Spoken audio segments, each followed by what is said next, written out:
एक दिन एक अमीर आदमी अपने महल में बैठा हुआ था। उसने अपने महल के बाहर एक सेब फरोश को आवाज लगाते हुए सुना, सेब खरीदें सेब।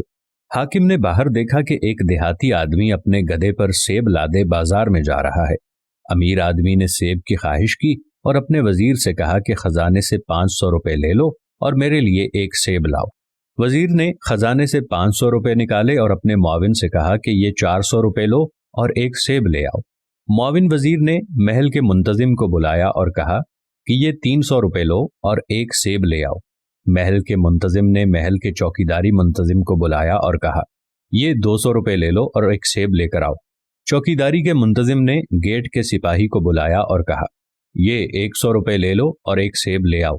सिपाही सेब वाले के पास गया और उसे गिरेबान से पकड़कर कहा, देहाती इंसान, तुम इतना शोर क्यों कर रहे हो? तुम्हें नहीं पता कि यह ममलकत के बादशाह का महल है और तुमने दिल दहला देने वाली आवाजों से बादशाह की नींद में खलल डाला है। अब मुझे हुक्म हुआ है कि तुझको कैद कर दूं।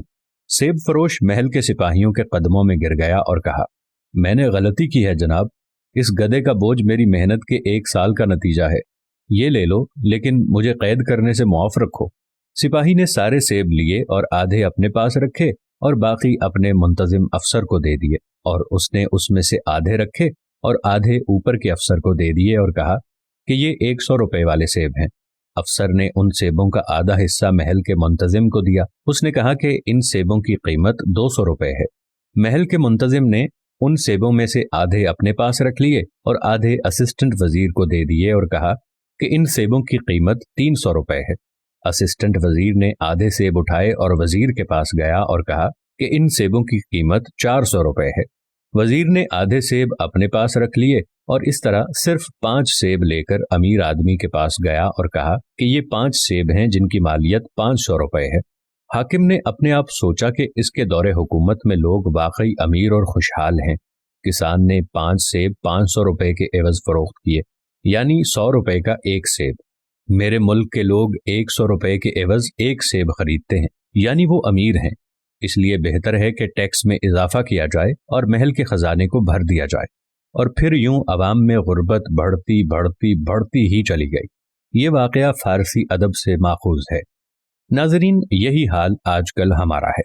नीचे से लेकर ऊपर तक तमाम लोग इस तरह की करप्शन में मुलव्विस होते हैं। इन सब लोगों को ये पता तक नहीं कि हमारी मौत हमारे ऊपर मंडला रही है और किसी भी वक्त अल्लाह का फरिश्ता हमारा काम कर देगा। दोस्तों, हम जो हराम की कमाई से पैसा कमाते हैं, रिश्वत की गरज से या नाजायज तरीके से, यकीन करें ऐसा पैसा ना तो हमारे काम आएगा और ना ही हमारी औलादें ऐसे पैसे से अपना कुछ बना सकेंगी। ऐसा पैसा हमारे बाद रिश्तेदार खा पी जाते हैं, लेकिन हिसाब हमें देना पड़ेगा। खुदारा जरा सोचिए, जिंदगी मौत की अमानत है, लेकिन इसके बावजूद अपने बैंक बैलेंस को बनाने की कोशिश में और मिल्कियत को बढ़ाने की कोशिश में दिन रात लगे रहते हैं और हराम और हलाल की तमीज तक को भूल बैठते हैं। अल्लाह ताला हम सब पर अपना रहम करे और हमें ऐसे नुमाइंदे मुंतखब करने की तौफीक अता फरमाए जो हमारे हक में बेहतर फैसले करने वाले हैं। अगर आपको ये वीडियो पसंद आए तो हुक्मरानों तक जरूर पहुंचाइएगा।